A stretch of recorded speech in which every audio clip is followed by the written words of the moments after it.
திருநாள் ஏனைய நாளை விட பெருநாள், அளவிலாத சந்தோஷம் தரும் நாள், ஆனந்தத்துக்கான ஒரு நாள். முஸ்லிம்களுக்கு கொண்டாடுவதற்கென 2 பெருநாட்கள். இந்த நாளின் விசேஷமே ஊரில் உள்ள அனைவரும் ஒன்று கூடி சந்தோஷத்தை பரிமாறிக் கொள்வதுதான். ஒரு வழியால் தொலைச்சென்று மறுவழியால் திரும்பி வந்து வழியில் கண்டவர்களுடன் எல்லாம் கண்ட இடமெல்லாம் சலாம் சொல்லி உறவுகளை புதுப்பித்துக் கொள்ள இந்நாளில் முடியும். உறவினர்களுடன் வீடு தேடிச் சென்று சொந்தம் கொண்டாட முடியும். யாரும் மறுக்கவும் மாட்டார்கள். இந்த நாள் புனிதமானது. உறவுகளை இணைப்பது, உறவுகளை பேண முஸ்லிமாகத்தான் இருக்க வேண்டும் என்பதில்லை. அண்டை அயலில் உள்ள முஸ்லிம் அல்லாதவர்கள் அன்றாடம் பழகுகின்ற சகபாடிகள் அனைவரையும் இந்த திருநாளில் இணைத்துக் கொள்ளலாம். நோன்பு காலத்தில் இஃப்தாரில் இணைத்துக் கொண்டது போல முஸ்லிம் அல்லாதவர்களை நண்பர்களாகவும் அயலவர்களாகவும் பெறாதவர்கள் பெரும்பாலும் இருக்க முடியாது. அப்படி பழக்கமானவர்களை ஒவ்வொரு வீடும் பெருநாளைக்கு அழைத்து விருந்துண்ண முடியும் என்றால் பெருநாளின் மகிழ்ச்சி இரட்டிப்பாகும்.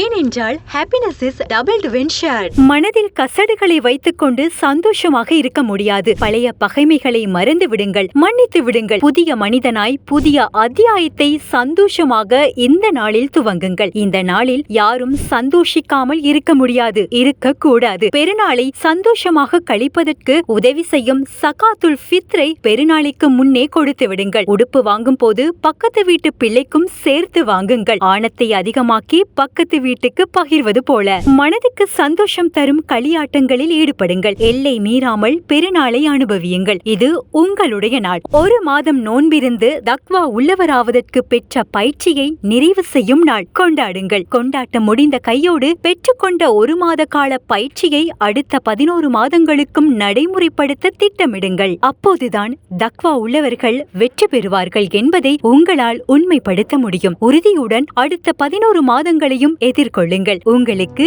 எமது வாழ்த்துக்கள். ஈத் முபாரக்.